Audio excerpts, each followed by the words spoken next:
Abrí nomás, Gonzalo. Dale, Fer, Bueno, dale, ok. yo doy aviso. No, vamos. ¿Pudieron? Sí, sí. Sí, ya estamos. Bueno, ya Buenas tardes a estamos. todos. Hola chicos, ¿cómo les va?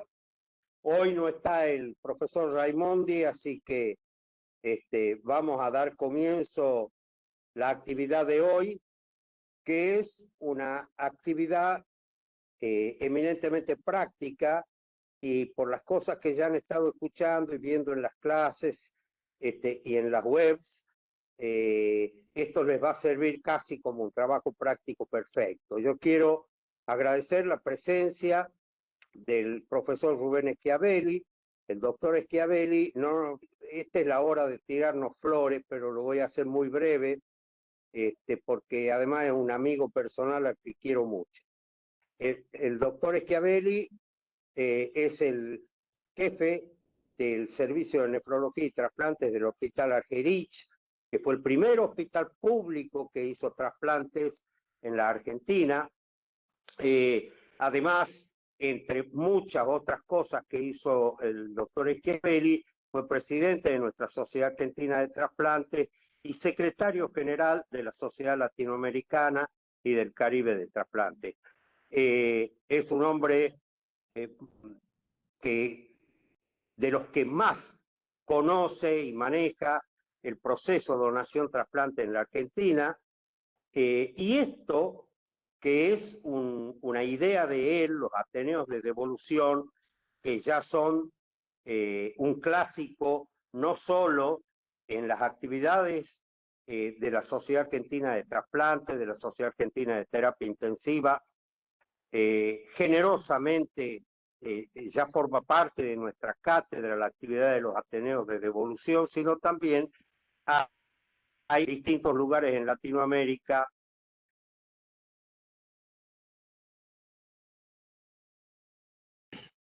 Roberto, te perdimos.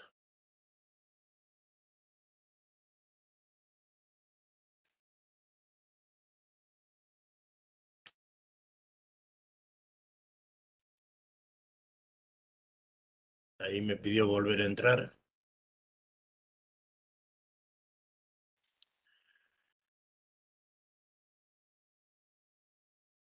Los alumnos, les hago una pregunta. ¿Tienen algún problema con el micrófono? Porque lo que veo es el micrófono como si fuese con una gotita. No sé si lo están bloqueados o no. ¿Podría alguno hablar? ¿Quiénes son, Gonzalo? Nombralos. Y todos. Sí. Supongamos Michelle, que está con cámara, Marco, que está con cámara. ¿Podrían decir algo?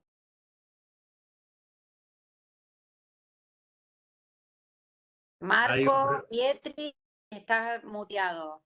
Sí, pero hay un problema con el micrófono, porque les veo una gota al lado del micrófono. ¿Y a mí, Gonzalo? No, a vos no. Será porque estás como administrador. Ah. A ver si... Martina Salas, ¿estás en...? ¿Podés responder o encender la cámara? Ah, no, ninguno puede, Gonzalo. No sé qué pudo haber pasado. Ahí está Martina, se conectó. Voy a hacer una prueba de uno por uno, a ver si los puedo habilitar con el micrófono. Claro, pues si no, no. A ver, No. Fernández Juan, ahí te mandé solicitud.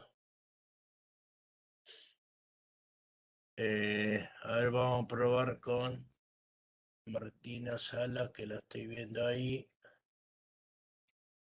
Por favor, chicos, los que puedan encender la Martina. cámara, lo pueden encender.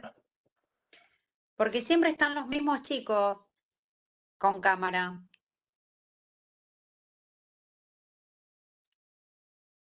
No sé qué está pasando con los micrófonos. Sí, pero nos escuchan igualmente, Gonzalo. Sí, pero el tema es si ellos quieren hablar. Roberto, ¿vos podés? Bueno, tienen el chat, si no, si tienen algún inconveniente, por favor me escriban por el chat.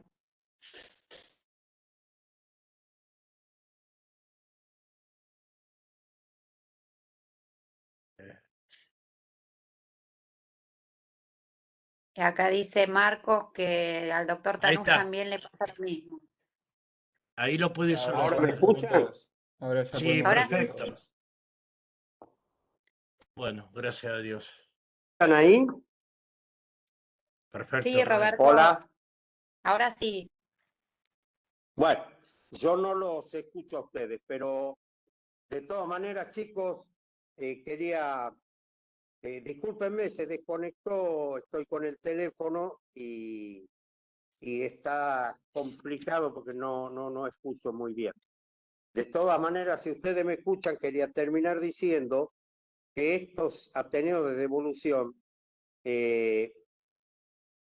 vienen a conformar una parte muy importante del proceso donación-trasplante, porque es el retorno a aquellos que con esfuerzo procuraron de qué pasó con los órganos que ellos procuraron y el reconocimiento para esa tarea.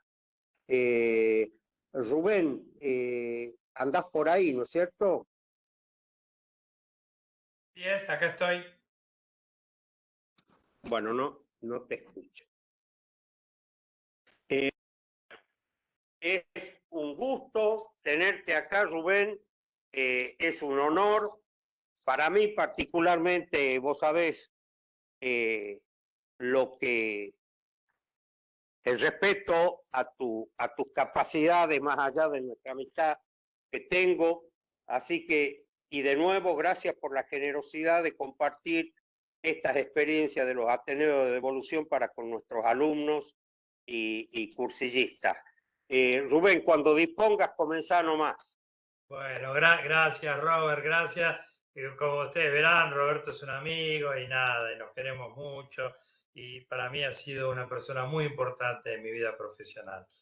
Más allá de eso, este agradecimiento no es necesario porque para mí es un orgullo formar parte de esta cátedra que ha sido reconocida por la Sociedad Argentina de Trasplante como un modelo a seguir en cuanto a la difusión de los trasplantes en el área del pregrado.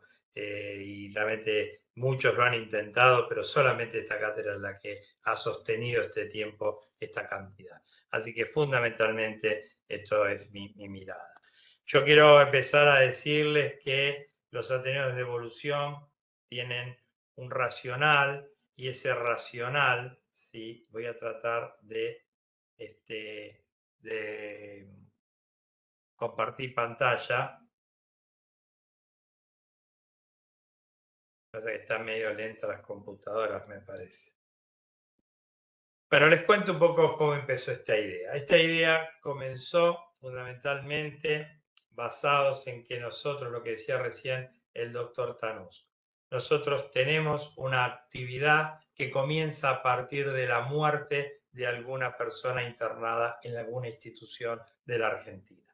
Y esta muerte, como ustedes ya habrán visto, puede ser una muerte de parada cardíaca, entonces los órganos a ablacionar generalmente y casi exclusivamente van a ser las córneas, pero puede ser una muerte producida en la terapia intensiva y con un diagnóstico, a través de un diagnóstico que es el diagnóstico de muerte neurológico, que es lo que llamamos muerte encefálica, y esta es una posibilidad que da al trasplante de diferentes órganos. Como bien decía el doctor Tanús, estos Ateneos, la idea que tienen es ir a dar vuelta, ir a hacerles saber qué es lo que pasó con esos órganos a estas personas que han trabajado primero por la vida del paciente y después por la donación de órganos. Entonces, yo les quiero mostrar, me permite, no sé si se ve la pantalla. Perfecto, Rubén. Bien. Ahora vamos a ver si podemos pasar las diapos, porque esto está medio difícil acá.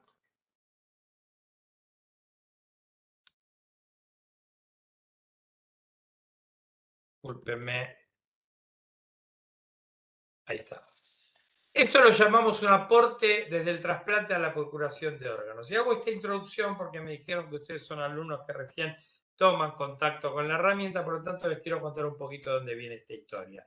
Esta historia viene porque en realidad los trasplantes en la Argentina se desarrollaron hace muchos años, hace cerca del 57, y la procuración empezó en el año 78 con todas estas leyes que están acá. Es importante la mención del primer trasplante en la Universidad de Buenos Aires, en el Instituto de Investigaciones Médicas, que después se llamó la ANALI.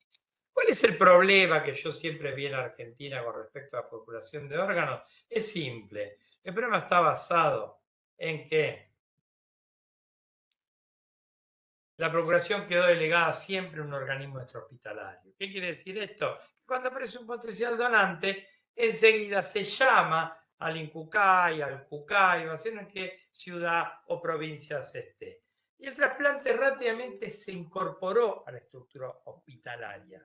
Ustedes van a ver que todo tipo de trasplantes forman parte de cualquier institución hospitalaria, sanatorial o de salud. Pero la procuración está delegada a un organismo extrahospitalario. Claramente así no logró constituirse como una especialidad formal y quedó muchas veces asociada a una tarea voluntarista que por suerte ahora ya no es tan así, pero sigue siendo de afuera. Sin embargo, el trasplante se constituyó como una actividad derivada en una tarea profesional. Esto es así que la procuración, actividad incorporada de afuera de la institución, aún hoy, ante un potencial donante, seguimos llamando a estos lugares centralizados. Una cosa muy importante que tenía la ley anterior y que por suerte se cambió, es que la ley nos obligaba a los médicos ante la aparición de una persona fallecida a denunciar, a avisar al INCUCAI o a quien jurisdicción correspondiera que había un potencial donante. Si yo aviso, y esa es mi única obligación, lo que lleva implícito que, bueno, ya hice la actividad, ya avisé, ahora otro se va a tener que hacer cargo. Y claramente, cuando uno piensa que otro tiene que hacer cargo, uno no te hace tanto cargo de eso. Entonces, cuando nosotros vemos pacientes que han fallecido, con médicos que lo han seguido y comprometidos con el proceso de procuración, claramente el terapista va a estar con ese paciente fallecido hasta que se ablacionen los órganos. Rara vez, por esta distribución equitativa e igualitaria, los órganos se van a implantar en la misma institución, lo que implica que este médico nunca se va a enterar de los resultados. Trabajó por la vida de ese paciente, trabajó por la donación de órganos después de la muerte de su paciente, pero cuando los órganos se fueron de esa institución, nunca más nadie lo llamó para decirle absolutamente nada. Es así que nosotros planteamos que esto atenta contra el proceso de procuración trasplante, porque nunca se puede cerrar el producto del trabajo de este médico. Este médico que trabajó por este potencial donante no hace tangible a esos receptores que recibieron los órganos y generalmente son muchos. ¿Cuál es el racional de esto? Henry Ford es el primero que a mí me viene a la mente y Karl Marx es el segundo que viene a la mente. Y yo, basado en la teoría de estas dos personas, desarrollé los Ateneos. ¿Por qué Henry Ford? Porque Henry Ford inventó la línea de producción. Revolucionó la forma de trabajo, introdujo la cinta y claramente redujo los tiempos y aumentó la producción. Pero al sistema se lo criticó porque no había una construcción colectiva del conocimiento. El tipo que ponía la rueda del auto no ponía el motor, entonces siempre ponía la rueda, había como una cosificación y nunca veía el producto terminado, porque estaba en una línea de trabajo. Y además era una labor repetitiva que hacía que se desgastara. Esta es la línea, fíjense el montaje, cómo entraban las materias primas, cómo a través de esta línea iban saliendo y al final salía el producto terminado, que era el auto. Yo esto lo hice una comparación con la unidad de terapia intensiva, ingresaban pacientes, hay un tratamiento del paciente, estos son los médicos de UTI, hay un diagnóstico de muerte en un momento, hay un organismo de procuración que trabaja y hay un paciente trasplantado. Pero claramente este médico que está en el mismo lugar que estaba el obrero que fabricaba el auto no terminaba de ver al paciente trasplantado, así como el obrero no terminaba de ver el producto terminado. Las críticas al sistema, lo que ya les dije, no existe una construcción colectiva de conocimiento, entonces el médico también forma parte de esta crítica porque el médico que procura no forma parte del trasplante y esta es la forma de homologarlo. Imposibilidad de comprender y ver el producto terminado que se le planteaba a Ford, el médico no ve el paciente trasplantado, la dependencia de una labor repetitiva que hace que se desgasten. En la procuración está descrito el burnout de los procuradores porque siempre trabajan del lado de la muerte. Cuando nos llevamos hacia la teoría marxista, la teoría del trabajo, por supuesto, Marx define al trabajo como externo al trabajador porque no pertenece a su ser, el trabajador no se afirma sino que se niega, el trabajo no es voluntario sino forzado y el trabajo se muestra como externo porque de alguna manera le pertenece a otro. Entonces yo también pude hacer este paralelismo. En el trabajo es externo, el médico trabaja con pacientes vivos y la muerte es el final de su trabajo. El trabajador no se afirma, sino que se niega. El medio generalmente se desentiende una vez que hace la denuncia y otro se hace cargo, este organismo externo. Hay una obligación legal en el trabajo, esto es un trabajo forzado, y la no pertenencia en última instancia es porque el trasplante lo hace. Entonces, si nosotros vemos cómo la teoría marxista y la teoría del Fordismo me ayudaron a entender el problema, la solución que podría buscarse es que el médico incorpore la procuración a través de por qué se conoce y por eso inventamos los ateneos de evolución con la idea de procurar, con la idea de informar, sensibilizar y formar. Algunas cosas nos ayudaron porque aparecieron trabajos de investigación que se hicieron sobre médicos y los médicos plantearon algunos hechos importantes, como por ejemplo que había una falta de información y que pensaban que era una responsabilidad de otros.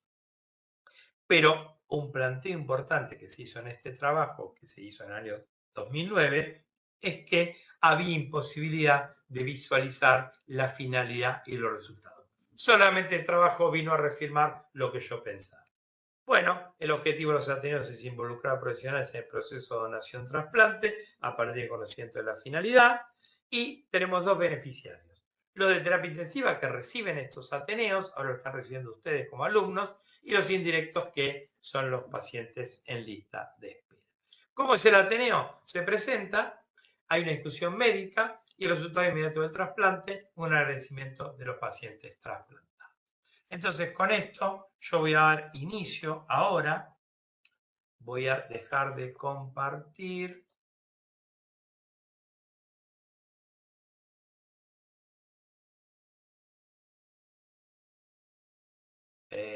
No sé cómo hago para dejar de compartir, Gonzalo. Yo te lo hago. Dale, por favor. Dame un segundo. Porque no me deja. Ahí está. ¿Listo? Y ahora voy a compartir el Ateneo. Este Ateneo va a tener una parte. A ver si es este. No.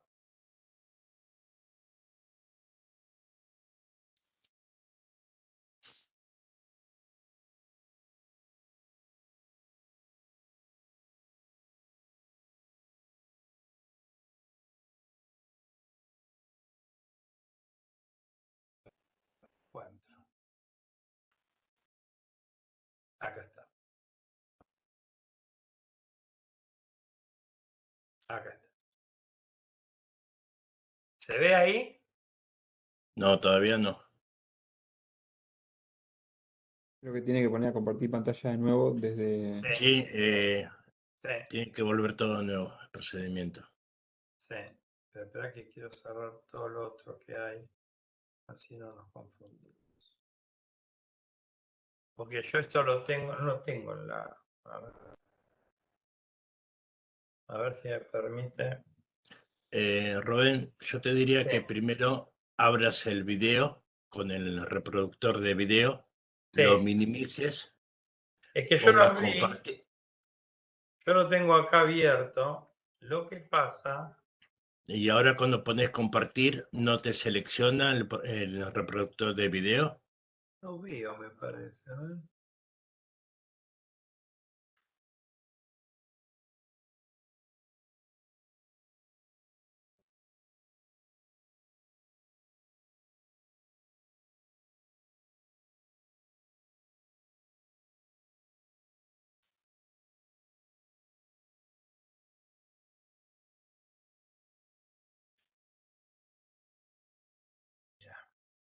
Dame un segundo. ¿Cómo hago para bajarlo el video? ¿Para bajarlo en qué sentido? Pues yo lo estoy viendo acá.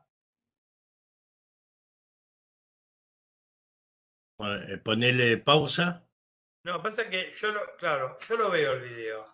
Lo que pasa es que Bien. cuando puedo compartir no lo puedo ir en contra, no lo. A ver, ponele pausa, minimizalo. Pero Bien, está abierto en una aplicación el video.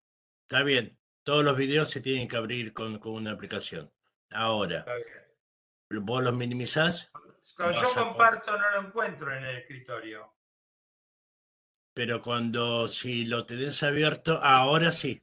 No, ahí lo que vemos es la página de Webex. Minimiza eso. Es como que compartiste tu pantalla de computadora. Minimizalo. Pico.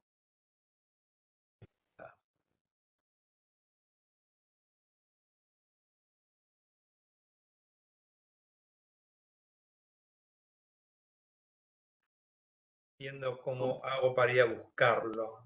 Compartí la computadora, la Y yo la pantalla. comparto, pero no veo al Ateneo. Porque lo veo en una. Lo tendría que ver en una página que no encuentro. Ah, ¿Por qué no la veo acá? Porque cuando yo bajo, está acá esto. Está cuando hablo Google, ¿sí? bien. Entonces posiblemente lo que tengas que compartir es la página web que estás donde ves el video. ¿La puedo mandar? ¿Y A lo mí que se me... ponemos? Vamos a probar. Mándamelo por mail. A mí se me puede colgar la No lo podés computadora. ver por coso, no lo puedes ver por ¿Me lo mandás por correo? no, por WhatsApp no podés. Eh, a ver, mándamelo. No entiendo por qué no veo. ¿Cuál es tu teléfono? A ver. 221. A ver, hacerlo. Me parece que me tenés agendado. Sí, Pues sí, acá está. nos Ahí te lo hemos... acabo de mandar. Bien. ¿Lo ves ahí? Dame un segundo que tengo que abrir el WhatsApp web.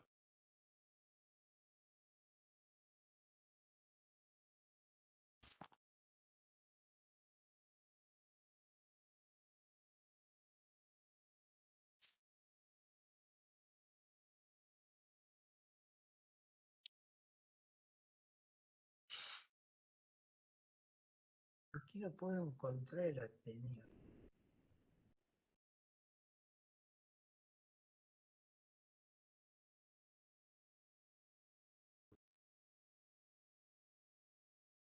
Ahí no se ve, ¿no? Sí, ¿Ahí se ve? sí. Ahí está. Lo logré. A ver. Ahí ¿Ahí lo se ve? maximizás y ahí le das play. Perfecto. Shock Room Empezamos. los días martes en el Hospital Durán. Vamos a hablar.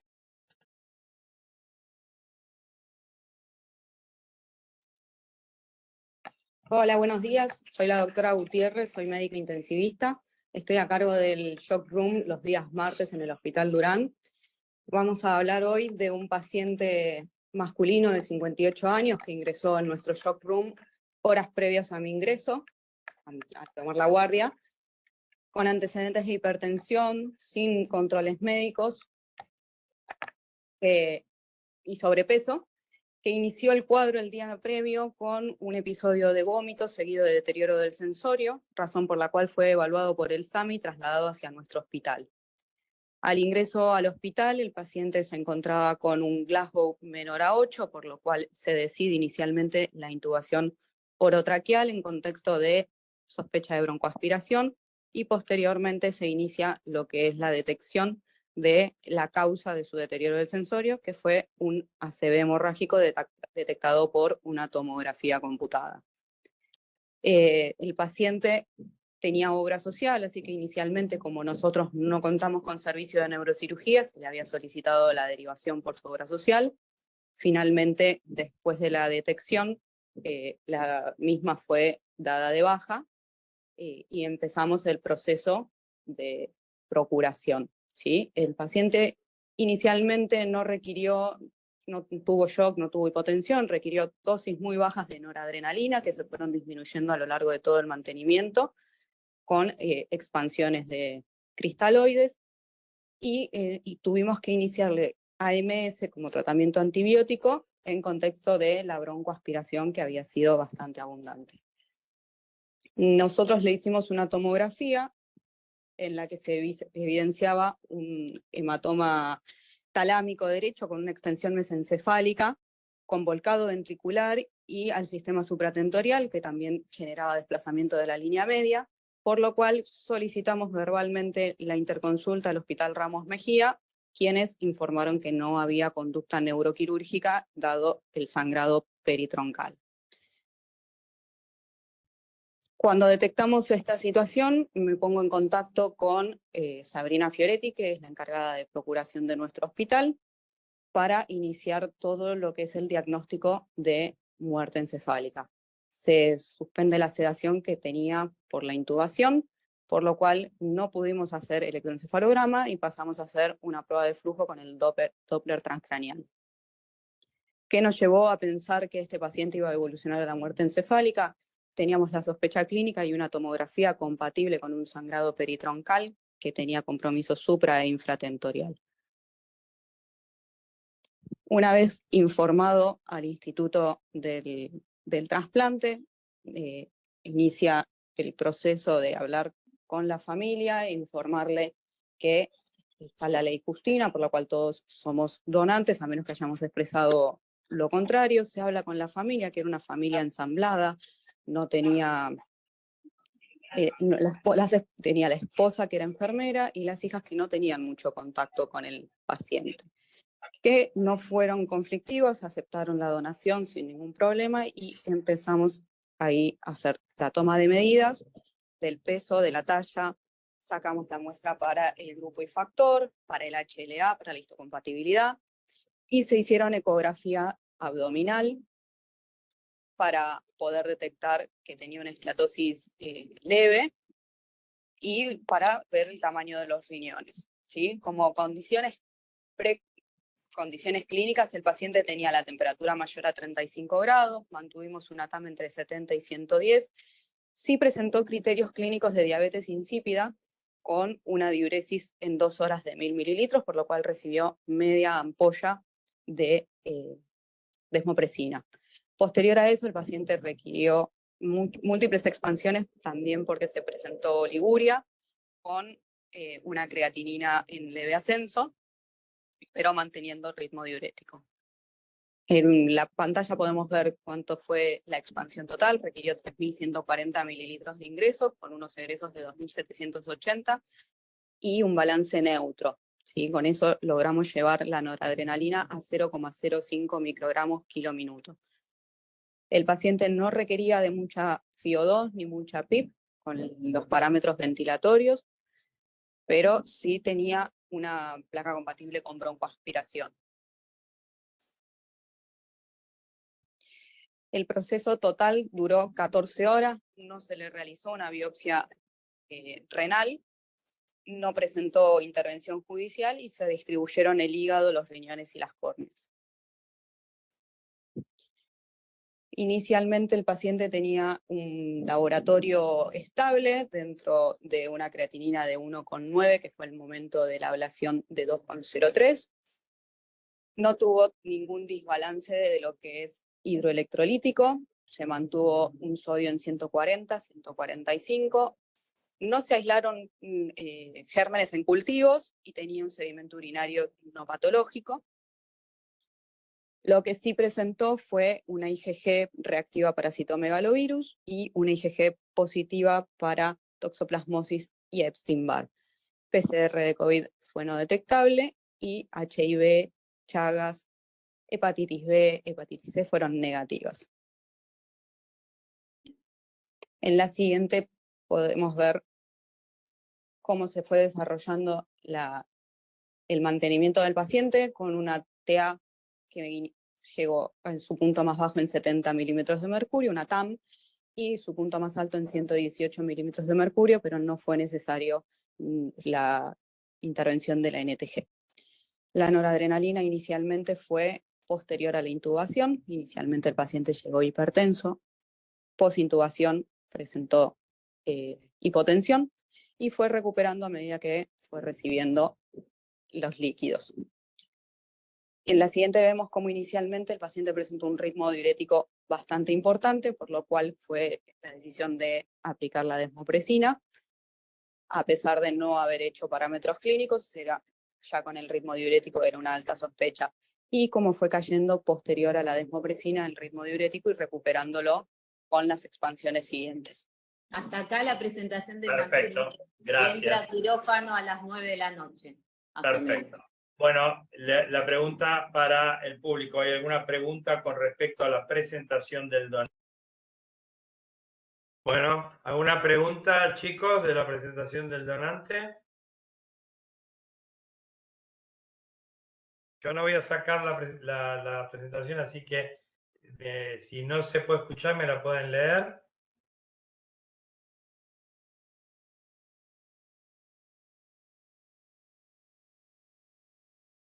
¿Nadie tiene dudas con respecto a la presentación del donante? ¿Me escuchan? No, todo bien.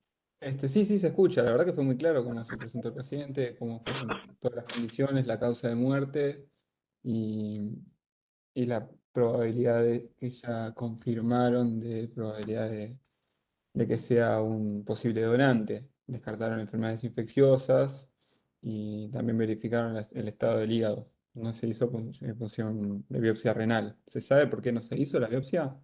Bien, porque tiene una creatina alta, ¿no es cierto? Y hay un dato ahí que ustedes no ven, porque yo después lo pregunté en el Ateneo, este Ateneo se hizo el otro día. La creatina era normal al principio. Y después tiene un ingreso de creatina 1,9, casi 2 de creatinina. Y eso es un elemento importante a tener en cuenta. Los donantes generalmente producen deterioro de la función renal por diferentes causas. Una causa puede ser la muerte encefálica y nada más. Es un poco alta para tener 2 de creatina, así que probablemente haya tenido algún manejo hemodinámico inadecuado, probablemente. Lo que es importante acá tener en cuenta es que lo de la biopsia. Si uno tiene un paciente que aumenta mucho la creatinina, partiendo de la creatinina normal, que aumenta mucho, la biopsia puede ser necesaria, pero es mandatoria si el paciente deja de orinar. Este paciente, por suerte, no dejó de orinar. En pacientes que dejan de orinar es mandatoria porque pueden haber hecho una necrosis cortical. En este caso, el paciente no dejó de orinar, así que uno podría no biopsiarlo y pensar que lo que hizo fue un deterioro y probablemente el sustrato anatomopatológico sea una NTA y nada más. Con respecto, yo les quería preguntar a ustedes con respecto a si piensan que tendría que haber tenido denuncia policial.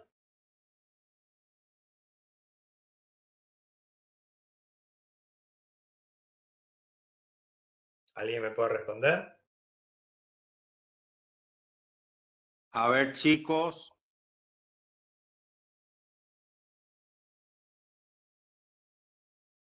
Bueno, entonces cuento yo. Los pacientes que tienen muerte natural no necesitan denuncia policial. ¿Quién necesita denuncia policial para, en el caso de proceso de donación? Todos aquellos que ya la traían. O sea, la procuración de órganos no agrega nada a la denuncia policial, salvo que el paciente, cuando era paciente, haya tenido una denuncia policial, que como ustedes bien saben, son o accidentes en la calle, o que haya recibido una agresión. O sea, todo paciente que tenga una denuncia policial la va a seguir sosteniendo en la donación de órganos. Pero lo que quiero que quede claro es que la donación de órganos no agrega necesidad de generar una denuncia policial. Y como es en este caso una muerte entendible, conocida por una ACV, no hay por qué hacer denuncia policial. Bueno, si no hay ninguna pregunta más, vamos a seguir con la presentación del trasplante hepático. Antes, van a abrir los micrófonos Rubén, directamente. ¿podría hacer una pregunta, Rubén?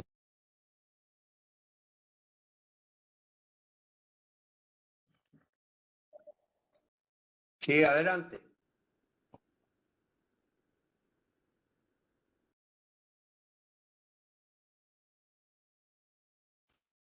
Situación en lista de espera al momento del trasplante, estaba el número 26 en lista de espera y tenía un puntaje SPA de 31.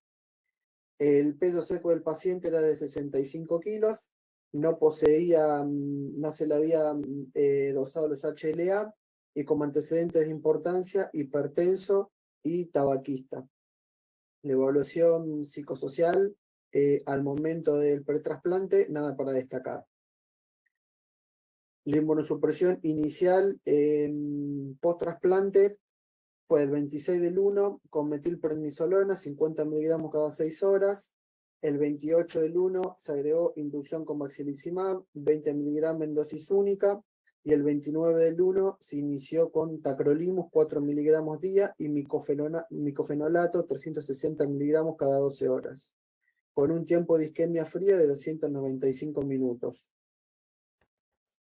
El paciente en el postoperatorio inmediato lo cursa en unidad de cuidados intensivos, intubado en ARM con un RAS de menos 4, la dosis de vasopresores, noradrenalina 0,5 microgramos kilo minuto y vasopresina 0,01 unidad minuto. Inició antibiótico-terapia profiláctica con cefotaxima ampicilina. El ecodoppler que se lo realizamos diariamente durante 72 horas, o sea, 3 ecodoppler postoperatorios de rutina. Se observó una colección hipecoica adyacente al lóbulo izquierdo y cercano al hilio hepático de 79/56 y una leve cantidad de líquido libre perihepático y en fondo de saco rectovesical. Los flujos tanto de porta, de arteria hepática y de venas suprahepáticas estaban permeables y la vena cava inferior también permeable. El día 26, el paciente intercurre con débito hemático por los drenajes, con un hematocrito de 26 y un control posterior con un hematocrito de 22. Ante la sospecha de un sangrado quirúrgico, se decide llevar nuevamente al paciente al quirófano, se le realiza una relaparotomía exploradora, donde nos encontramos con un hemoperitoneo, un sangrado, digamos, médico.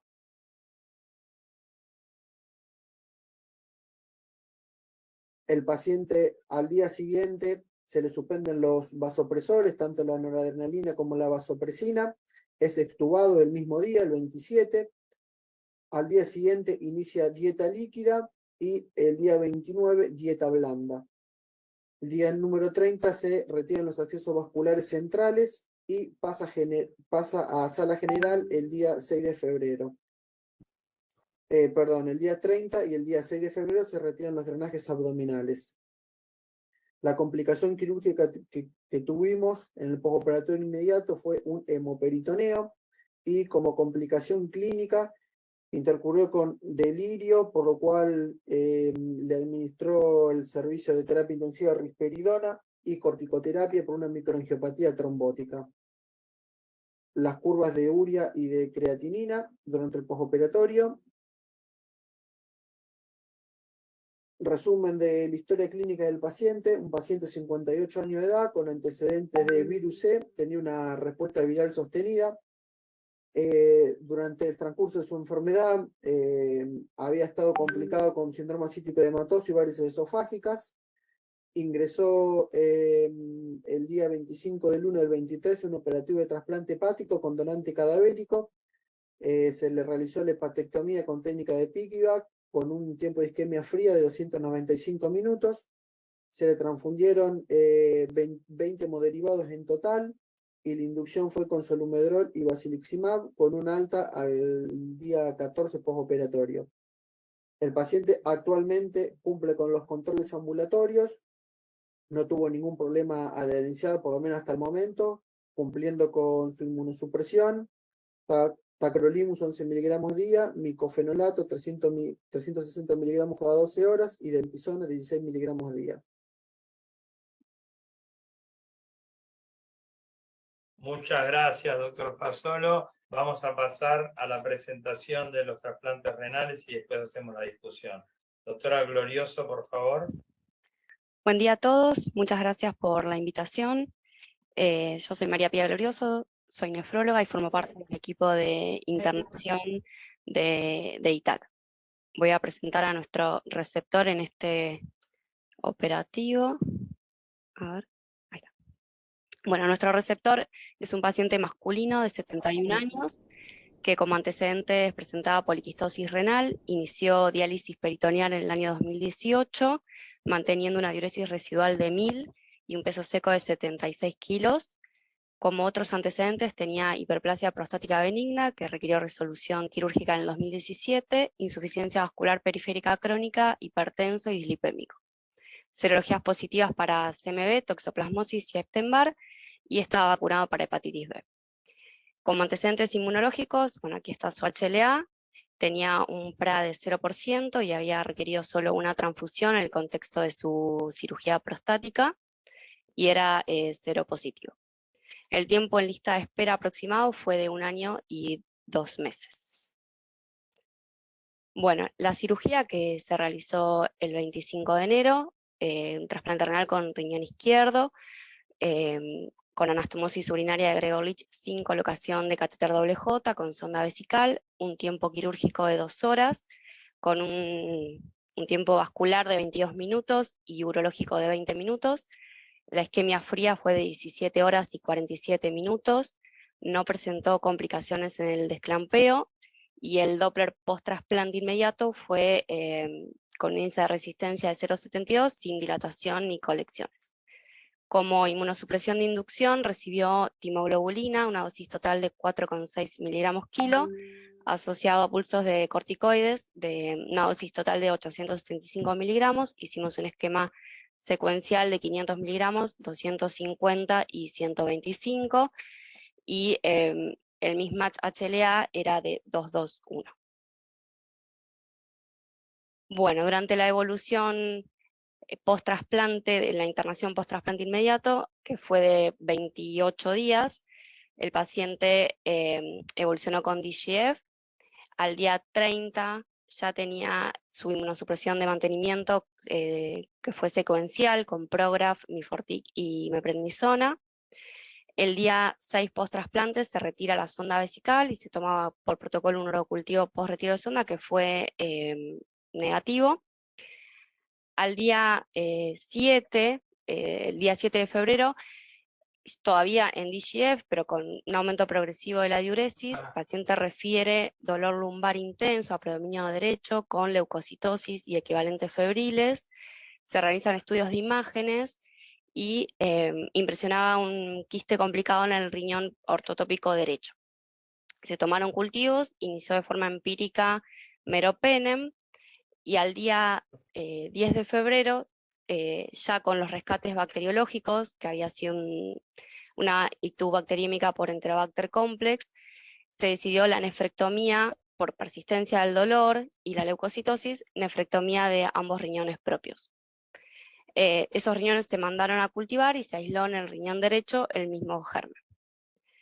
En ese mismo acto se decidió hacer una punción biopsia del injerto, cuyo material fue insuficiente. Al día 14 de febrero, 19 días desde la internación, persistía con DGF, realiza la última diálisis y se evoluciona en esos días con distensión abdominal. Se realiza una tomografía que evidenciaba una colección perinjerto y ninguna otra complicación mecánica intestinal. Se coloca una zona nasogástrica con mejoría clínica en ese sentido del hilio, y se decide el drenaje de la colección y realizar nuevamente una punción biopsia de injerto que informó toxicidad por anticalcineurínicos. Luego de ese día no requirió más diálisis, fueron 19 días de DGF con 7 diálisis en total, y del 15 al 22, que fue el alta, evoluciona favorablemente y egresa con una creatinina de 2. Bueno, ese es el resumen de más o menos lo que fui comentando. Esta es la evolución de sus creatininas, y acá está la evolución de la urea con los días que requirió diálisis, que coinciden con los picos que tuvo de urea. Y bueno, esta fue la última diálisis, el día 14, y progresivo descenso. En la evolución post-trasplante, el paciente presenta una reactivación de CMV. El día 6 de marzo se detectan 230.000 copias, teniendo un pico de 562.000 copias. En este contexto requirió 2 internaciones con disfunción de injerto por astenia. La disfunción se consideró un cuadro prerrenal que mejoró rápidamente con hidratación, no requirió biopsia y evolucionó favorablemente, y el último control del 24 de abril fue menor a 50 copias. Esta es la evolución de la creatinina post-trasplante. Estos picos fueron las 2 internaciones que presentó en el contexto de la reactivación de CMV, y actualmente el último control de creatinina es de 2, y maneja aproximadamente unos 7, 2 de creatinina, que es lo que tiene habitualmente. Bueno, esa es la presentación de nuestro receptor. Guillermo Martínez presenta el receptor del Argerich. Bueno, buenos días a todos, muchas gracias por la invitación. Gracias, doctor Schiavelli. El único momento que le puede decir doctor Schiavelli en este momento, digamos. Después Rubén para nosotros. Esa es la premisa acá en el servicio, no lo podemos no tutear. Bueno, es muy lindo volver a presentar después de tantos años. Yo lo acompañé a Rubén cuando esto recién iniciaba, en el año 2009, que hicimos la primera prueba piloto con un paciente nuestro también, en la presentación, digamos, de esta hermosa actividad. Bueno, nuestro receptor es un masculino de 28 años, una enfermedad renal crónica de etiología no filiada. El señor inició hemodiálisis el 18 de mayo del 2018, y algo para destacar, 7 meses después, el 10 de enero del 2019, estaba en lista de espera. 4 años más o menos estuvo en lista de espera, hasta que el 25 de enero es receptor de este donante. Peso seco 79 kilos, una glucosa residual de 0, una HLA, bueno, está en pantalla, 11, 29, 7, 44, DR, 7, 13, y tenía 2 cromatch contra panel de octubre del 18 y de marzo del 21 que eran negativos. Son pacientes no sensibilizados. Antecedente de importancia: durante el tiempo que dializó, tiene una paredectomía en septiembre del 2019, una neumonía por COVID en agosto del 2020, y 2 meses después presenta un taponamiento cardíaco con drenaje con ventana pericárdica, que fue en octubre del 20. Su evaluación psicológica: bueno, el paciente venía durante la diálisis con crisis de ansiedad, crisis de pánico, a veces intolerancia a la diálisis, algunos problemas en sus accesos vasculares, que bueno, que el paciente llegó a tener tratamiento. Como inmunosupresión inicial, hizo bacilicimab, solumedrol, micofenolato, tacrolimus. Tuvo un tiempo de isquemia fría de 16 horas 20 minutos. Durante su cirugía, requirió, al inicio de la cirugía, por post-anestesia, digamos, presentó una hipotensión severa con una TAM de 30, que presentó noradrenalina, que esto, bueno, se fue corrigiendo durante el trasplante, y al momento, bueno, de hablar del desclampeo, el paciente estaba con una TAM normal. Presentó retraso en la función del injerto por requerimiento de hemodiálisis, motivo por el cual, y por protocolo, al día 10 del trasplante decidimos hacer la biopsia renal.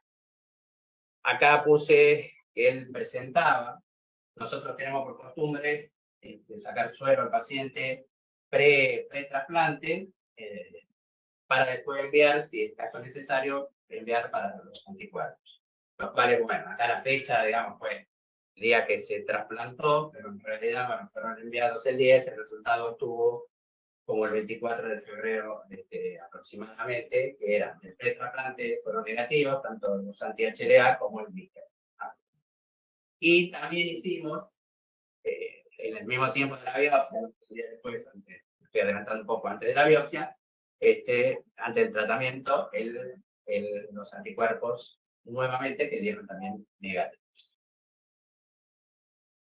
El 6 de febrero había dicho que era la biopsia, bueno, presenta el sector glomerular 25 glomérulos, 2 con esclerosis global, en oblea 10%, los restantes presentan glomerulitis leve, segmentaria menos de 25 y aumento leve de la matriz mesangial, en hasta el 25% de los glomérulos. El sector tubular, leve tubulitis, con foco de hasta 4 linfocitos intraepiteliales, consistiendo en una atrofia del 10%.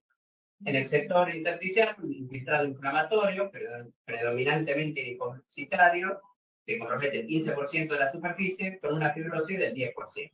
Y en el sector vascular, la esclerosis subintimal moderada en arteria de pequeño calibre y endotelialitis vascular arterial. La tensión C4D, por inmunohistoquímica, dio positiva en menos del 10% de los capilares peritubulares, con una categorización de BANF, que sería el resultado, categoría 2A, sospechoso rechazo activo mediado por anticuerpos, categoría 4, rechazo activo mediado por células T grado 2A, categoría 5, fibrosis intersticial, atrofia tubular leve grado 1. Con esto, bueno, a la espera que no teníamos todavía el resultado de los anticuerpos, pero con la biopsia el paciente que no estaba orinando, se decide hacer tratamiento.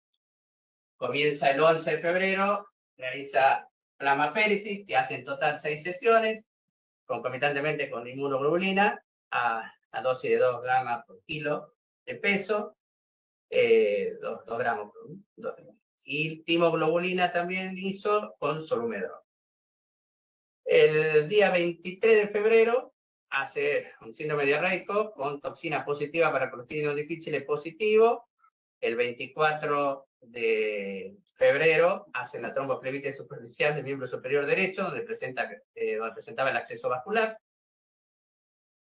8 días después del inicio de plasmaféresis, empieza a aumentar el ritmo diurético. Yo había dicho que tenía diuresis residual nula, empieza a aumentar el ritmo hasta llegar a 2.500 mililitros los últimos días previos, desde el día 1 de marzo hasta el alta, que fue el día 4. Pero requería todavía, no había recuperado función renal, requería hacer hemodiálisis trisemanal. El alta, bueno, está desde el 4, continúa diálisis. Ante la no recuperación, decidimos hacer una nueva biopsia renal el día 10. La cual presentaba 9 glomérulos sin alteraciones, tuvo una NTA regenerativa focal del 5%, un intersticio sin alteraciones, vasoengrosamiento medio-intimal leve y moderado en arteria de pequeño y mediano calibre, una histoarquitectura conservada, y tanto el C4D y el BK fueron negativos. Con esto se decide suspensión ante la no recuperación también, suspender el tacrolimus y rotar de verón. El paciente está orinando.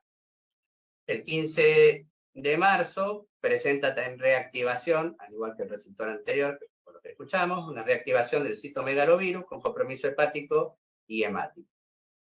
El paciente presenta como una última diálisis, dializa el 20 de marzo, y desde ahí, con un ritmo diurético que si bien lo estaba manteniendo entre 3.000 mililitros, ahí comienza como una pequeña recuperación de su función renal. Del 21 hasta el 27, estaba orinando, llegó hasta 4 litros, con una mejor creatinina de 4, que eso es el día 27. Pero el día 28 presenta fiebre, con una internación nueva por una infección urinaria, reiniciando hemodiálisis, y a partir de ese momento el paciente deja de orinar y queda en diálisis. Se le plantea al paciente el requerimiento de hacer una nueva biopsia, al cual, con todo lo sucedido, el paciente se niega. En resumen, es un paciente con enfermedad renal crónica de etiología no afiliada, sin antecedentes inmunológicos, receptor de trasplante renal el 25 de enero de este año, retraso en la función del injerto prolongado, una primera biopsia que daba un rechazo mixto, celular como humoral, un tratamiento del rechazo con plasmaféresis, inmunoglobulina, timoglobulina y corticoides, una segunda biopsia normal con infecciones, diarrea por Clostridium, citomegalovirus e infección urinaria. Muchas gracias. Muchas gracias. Bueno, gracias, Guillermo. Bueno, muy bien. Ahí tenemos un poco la presentación de los 3 pacientes. Quería saber si había alguna pregunta. Yo tengo una consulta, profe. ¿En qué momento, respecto al último paciente que presentaron recién, en qué momento nosotros nos daríamos relativamente por vencidos, siendo que tardó casi, si no me fallan las cuentas, casi 2 meses en agarrar función renal ese riñón? Es una muy buena pregunta. O sea que es un paciente sorprendente, justo nuestro. La verdad que uno tiene que presentar los atrios con las cosas que salen bien y las cosas que salen mal, y esto no salió mal. Fue un rechazo enorme el que hizo, paciente que no estaba sensibilizado, a nosotros nos llamó mucho la atención. Justo yo no estaba de vacaciones en este caso, se lo trató como cualquier paciente que tratamos y creo que estaba saliendo, pero se infectó. Nosotros hemos esperado pacientes hasta 3 meses a veces, ¿no? Es más, este paciente creemos que hay que biopsiarlo para ver qué pronóstico tiene, creemos que no va a funcionar, y creo que todo fue infeccioso, o sea, infeccioso posinmunológico, ¿no? Lo que no le dio la chance. Pero cuando tu pregunta directamente, uno está esperando alrededor de un mes y medio, sería lo lógico, y en este paciente probablemente esperemos 3 meses. Rubén, ¿se me escucha? Sí. Perfecto, Roberto. Bueno, fenómeno. Bueno, he escuchado con mucha atención, muy interesante, desde el donante hasta los trasplantes. Quería comentarte que los chicos todavía no tuvieron más que la primera parte, que es todo lo que es procuración. Buenísimo. Digamos, no vieron todavía inmunología, HLA, anticuerpos, no vieron trasplante, no vieron cirugía del trasplante. Más allá de eso, me parece bárbaro que se interesen y pregunten, porque la pregunta fue muy atinada. Exactamente. Así que, y como reflexión para los chicos, para que esto también tiene que ser un aprendizaje, como bien dijo el profesor Schiavelli, no siempre las cosas salen bien. Y aun cuando todas las cosas están dadas y se hace todo lo que se tiene que hacer, bueno, tenemos a veces este tipo de sorpresas y de circunstancias. Fíjense ustedes, ya van a ver cuando vean la parte de inmunosupresión, cuando vean la parte de infectología, ambos pacientes tuvieron que recibir, por ejemplo, timoglobulina, y tienen que ver que la inmunosupresión, sobre todo cuando es muy potente, trae algún tipo de consecuencias que hay que justipreciar muy bien. Los 2 pacientes hicieron reactivación de CMV, por ejemplo, que es un virus que condiciona muchas veces la evolución del trasplante, que permeabiliza al órgano para que rechace. Entonces, como van a ir viendo, lo de hoy ha sido muy nutritivo y lo van a terminar de interpretar cuando terminen la cursada. Bueno, chicos, preguntas, lo que quieran.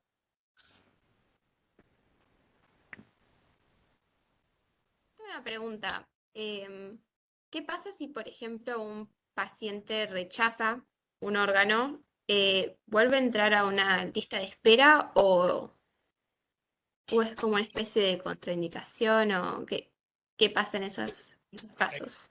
Es muy buena tu pregunta y creo que esto es lo que uno siempre tiene que poder explicarle a los pacientes, ¿no?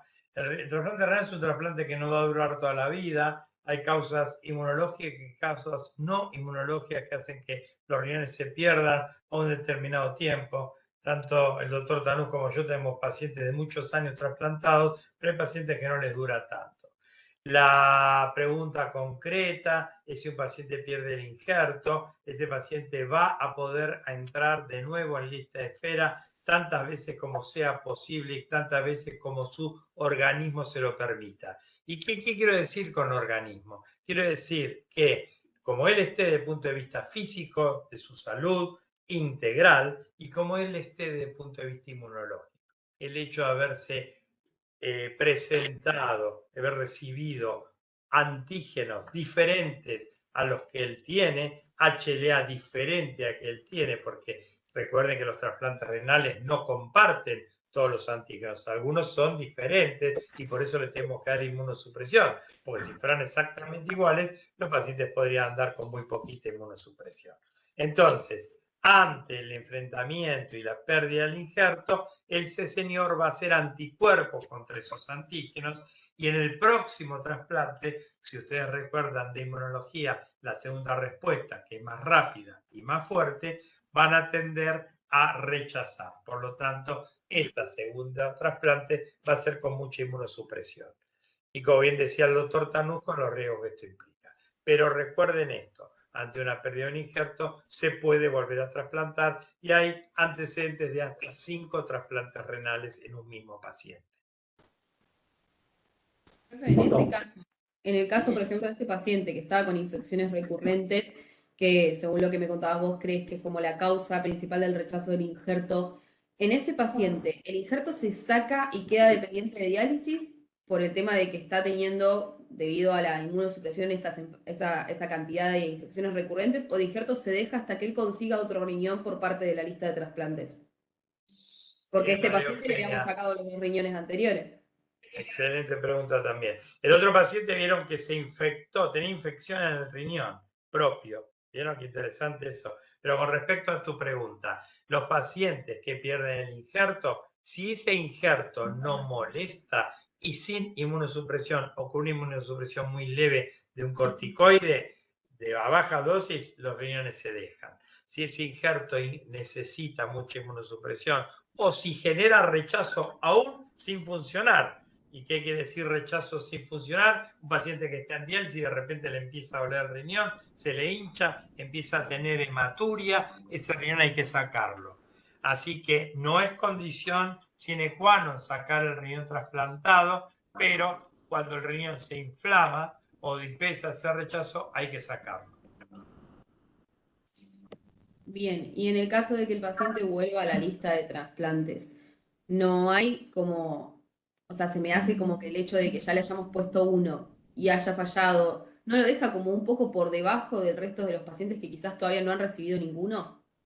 No lo deja por debajo, pero sí lo deja en una situación inmunológica peligrosa. ¿Por qué? Por lo que explicaba antes. Él va a tener mucho anticuerpo, entonces lo que le ofrezcamos va a tener que ser, primero, ideal. Nunca le vamos a poner un riñón marginal a un paciente que tiene un segundo trasplante. Y segundo, por suerte ahora en Argentina vamos a distribuir de acuerdo a antígenos que el donante no le presente a él para los cuales él tiene anticuerpos. Eso se llama antígenos no aceptables y cuando aparezca un donante que le esté ofreciendo antígenos para los que él tiene anticuerpos, no se lo vamos a dar. Directamente la computadora lo va a sacar. Pero desde el punto de vista que vos me preguntás de una cuestión de equidad, el paciente corre igual que otros pacientes. Perfecto, o sea, en sí corre con un poco de desventaja por el hecho de que aparezcan HSLA para los que él se desensibilizó, pero a nivel ético es lo mismo que cualquier otro. Sí. Bien. Sí, porque la mortalidad en diálisis va a ser mayor. Hacemos trasplantes porque la mortalidad en diálisis es mayor, hacemos trasplantes porque la calidad de vida en diálisis es peor, hacemos trasplantes porque la diálisis es más cara, hacemos trasplantes porque la diálisis no permite o dificulta la integración social y laboral, hacemos trasplantes porque los pacientes pueden tener hijos y en diálisis las mujeres es muy difícil que se embaracen. Esas son todas las razones por las cuales los pacientes deben ser trasplantados. Tengo una pregunta más. Rubén, muy Estoy un poco interesante intensa. las preguntas de los chicos, ¿eh? Muy buena, y siguen. Profe, Siga, yo tengo siga. una última, que quizás es medio una boludez, pero como que me queda pensándolo en la cabeza. Quizá Ese es que, ¿eh? es medio que, Perdón, una tontera. Una tontera, una Ah, tontera. ok. Sí, sí, Perdón, pregunte, Eugenia. Estamos entre confianza. perdón, mala mía. Pensándolo, capaz que realmente es una burrada mía lo que voy a preguntar. Pero ese riñón que yo le trasplanté a este paciente, después de ver las biopsias y demás, ese riñón ya no sirve. Es excelente la pregunta, María Eugenia. Me encantaría verte. Te veo solamente tu nombre. Ay, pero Nada, tengo la es cámara excelente prendida, tu yo. pregunta. Está con la cámara No, no. prendida y campera celeste a rayas. Ah, yo no la veo, Tengo yo no la veo. frío. Bueno, nada, te cuento. Nosotros generalmente la oportunidad de poder reutilizar un riñón que se trasplantó es ínfima, casi nula, pero algunas veces se puede intentar en un paciente que se colocó y el paciente murió enseguida por alguna razón. Se puede sacar y volver a poner, pero te diría que la utilización de un riñón trasplantado en un paciente por otro paciente es nula. Si vos respondés eso en un examen, está bien. Perfecto, ahora sí ya me quedé sin preguntas, ya está. Y no es ninguna tontería lo que preguntaste, porque más de uno lo hemos preguntado y pensado. Se dan circunstancias, María Eugenia, bastantes particulares dentro de todo lo que es el proceso donación-trasplante. Ustedes ya van a ver a lo largo del año todo lo que se puede trasplantar. Cuando nosotros empezamos era trasplante renal y trasplante cardíaco. Luego ya con los 80, bueno, se hizo más de rutina el trasplante hepático, el trasplante de pulmón, etcétera. Pero hoy se trasplanta prácticamente de todo. Entonces, por ejemplo, se dieron casos en diálisis, una de las posibilidades, como en cualquier circunstancia médica, en una internación, etcétera, pero fíjense ustedes, ya hubo donantes que fallecieron en diálisis y que donaron el hígado, por ejemplo, ¿no es cierto? Es una circunstancia que un poquito va de la mano con la pregunta original tuya. Otro hecho que sería más o menos asimilable es el famoso trasplante dominó, que es el trasplante cuando se está indicado el trasplante cardiopulmonar y el receptor tiene un corazón suficiente, hay que sacarle el corazón y los pulmones para ponerle el bloque y ese corazón puede ponerse a otro paciente que está en una emergencia. Entonces hay circunstancias así, pero como dice Rubén, en riñón es prácticamente que yo me acuerde, en mi experiencia no tuve nunca esa circunstancia de sacar un riñón a un trasplantado y retrasplantarlo en otro paciente. Pero es bien interesante la pregunta. Como antecedentes te cité esos dos ejemplos nada más. ¿Alguna otra pregunta, chicos? Ustedes acá están viendo también, ya están advirtiendo la importancia de la inmunología, por ejemplo, que tiene que ver con la evolución de los trasplantes, sobre todo a largo plazo, cuanto más compatibles, un poquito mejor. Pero no es una condición sine qua non, como cuando empezamos nosotros con los trasplantes allá a fines de los 70, prácticamente tenían que ser muy compatibles para que los pongamos. Hoy ustedes han observado que de los 6 u 8 clásicos antígenos de histocompatibilidad que se utilizan para el match donante-receptor, hubo un par de pacientes que se trasplantaron solo con un DR, por ejemplo, compatibles. Eso también ha sido un gran avance dentro de lo que es el trasplante. Pero, como bien dice Rubén, enseña muchísimo más los pacientes cuando la evolución es tórpida, cuando te muestran todas las complicaciones que pueden haber, que pueden tener, porque, como bien les dijo el profesor Raimondi al inicio de la cursada, esta materia es una materia, digamos, que abarca todos los aspectos clínicos y todos los aspectos quirúrgicos, aspectos anatómicos, aspectos inmunológicos, aspectos infectológicos. Son materias de, ahora no me sale la palabra, Rubén, de... Integradora. Integrador, ahí está. Ya uno anda con algunos problemas, caramba. Así que, bueno, chicos, siendo las 15:15, 3 preguntas más para el doctor Schiavelli y nos vamos. Yo tengo una pregunta más que me la despertaste recién. Si yo tengo, o sea, esto que está ampliado, supongo que lo vamos a ver más adelante, porque al menos yo no tengo mucho conocimiento sobre el tema de la compatibilidad y demás. Respecto a eso que vos explicabas, de que hoy en día cada vez, o sea, como que se pueden aceptar una compatibilidad menor. En el caso de que yo tenga 2 pacientes y un mismo órgano, o sea, los 2 pacientes necesitan el órgano. Uno tiene una situación clínica mucho peor que el otro, pero el otro tiene más compatibilidad. ¿Con qué me quedo? Esto está bueno porque vos sabés que nosotros tenemos un modelo de distribución equitativo desde el año 78 que empezó esto. Fueron cambiando, pero siempre hay una posibilidad de desempate.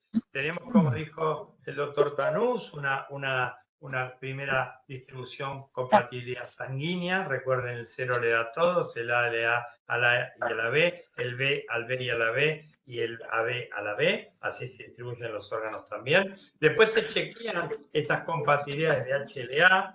Después aparecen esto que les comentaba antes, las listas de pacientes que tienen DCA, entonces se sacan esos pacientes y después aparece como factor el tiempo en diálisis y la edad. Entonces vos siempre tenés un factor de desempate. Lamentablemente puede aparecer un paciente que a vos te parezca que sería mejor ponerle el órgano que a otro, pero en la lista, la computadora lo tira con esos criterios. Entonces nunca hay conflicto porque como esos criterios están preestablecidos y la computadora los tira así, no hay ningún problema. Y uno no puede modificarlo. Por más que uno crea, desde lo médico, que a lo mejor le iría mejor a uno que a otro. O sea, pesa mucho más primero la parte de la compatibilidad que el estado clínico. Todavía tenemos eso. Como dice Rubén, María, es una suma de elementos que configuran finalmente un score. Y entonces eso garantiza la transparencia de la distribución de los órganos y siempre se busca eso, la transparencia, la equidad, y entonces es esa suma de factores que arroja un score y la computadora en función de eso te manda la lista del 1 al 100, vamos a suponer, de los potenciales receptores. Igual quisiera agregar algo que bueno. que tiene ese concepto de gravedad del paciente. Nuestro paciente más grave en renal es aquel que tiene el último acceso vascular, o sea que no puede dializar por ningún lado o está dializando por un último catéter de diálisis. Ese que ya agotó todos los accesos vasculares para poder dializar y que no puede hacer diálisis peritoneal. Ese paciente va primero, o sea que ahí la gravedad del paciente existe. En el corazón y en hígado, el paciente grave va primero. Y en hígado hay un score, como decía el doctor Tanús, que pone al más grave primero. O sea que existe el valor de la gravedad clínica para distribuir. Que en riñón solamente se da en el último acceso vascular o el último sitio para poder dializar. Ese es lo que se Gracias. llama la única urgencia en trasplante renal. La única urgencia es el último acceso vascular. Y ahí, como dice Rubén, va colorado con colorado.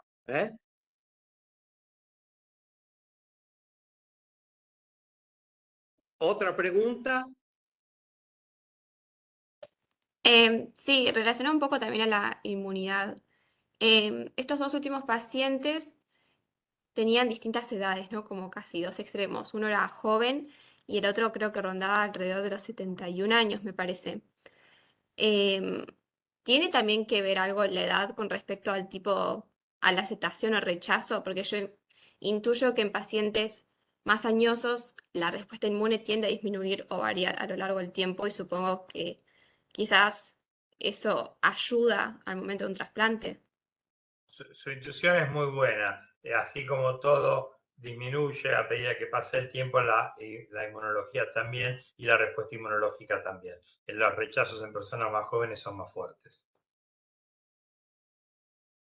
Ahora, quiero hacer una aclaración, Rubén, si me permitís, porque esto también viene bien.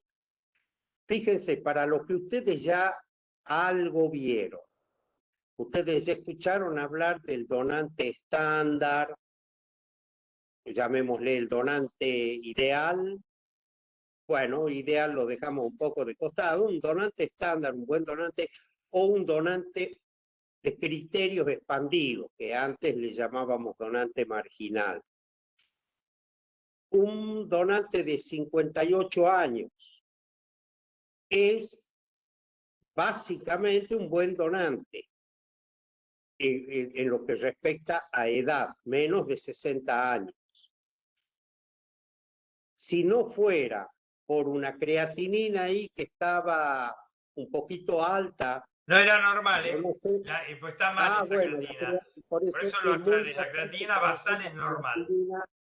Al ingreso del Claro. paciente, porque después, como bien explicaba Rubén, los factores hemodinámicos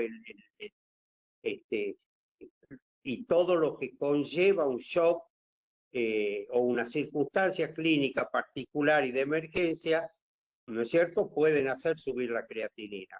Pero es ser un buen donante. Entonces, fíjense que lo recibieron tanto un receptor de más de 70 años como un muchacho de 28.